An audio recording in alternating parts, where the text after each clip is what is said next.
অর্থের লোভ দেখিয়ে গণ অভ্যুত্থানের ব্যর্থ চেষ্টা নেপথ্যে কারা? মাঝরাত থেকে দুপুর ১২টা পর্যন্ত অদ্ভুত ঘটনা ঘটেছে রাজধানীতে। তথাকথিত অহিংস গণ অভ্যুত্থানের ব্যানারে দেশের বিভিন্ন জেলা থেকে হাজার হাজার মানুষ জড়ো করার চেষ্টা হয় শাহবাগ ও টিএসসি এলাকায়। রাতে কয়েকটি বাস এবং মাইক্রোবাসে করে ঢাকায় আসে হাজার হাজার মানুষ। পরে আইনশৃঙ্খলা বাহিনী ও শিক্ষার্থীরা সেসব বাস সরিয়ে দেয়। আজ সোমবার বেলা বাড়ার সাথে সাথে শাহবাগে অবস্থান নেয় ছাত্র জনতা। একের পর এক বাস শাহবাগ আসতে থাকলে তাদের ফিরিয়ে দেওয়া হয়। জানা যায় রাত ১টা থেকে দুপুর ১২টা পর্যন্ত সারা দেশ থেকে বাস, মাইক্রোবাস ও পিকআপে করে ঢাকায় মানুষকে জড়ো করা হচ্ছিল। এখানে যারা আসবে তাদেরকে ১ লাখ থেকে ৫ লাখ টাকা পর্যন্ত কোনো শর্ত ছাড়াই ঋণ দেওয়া হবে এমন প্রলোভন দেখিয়ে একটি চক্র নিয়ে আসে। গণ অভ্যুত্থান ও প্রতিবিপ্লবের ব্যানারে তারা রাজধানীতে জড়ো হয়। এখানে আসাদের প্রায় অধিকাংশই গ্রামের ও সাধারণ মানুষ।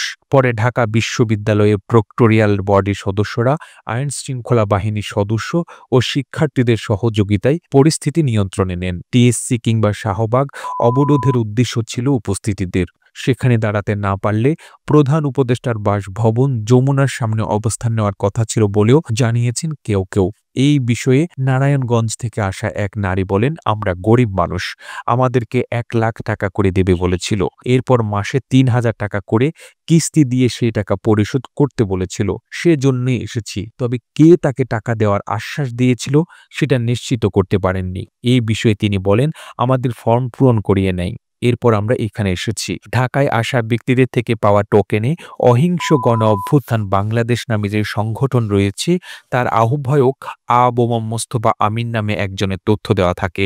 তার নম্বরে কল দিলে মোবাইল ফোন বন্ধ পাওয়া যায়।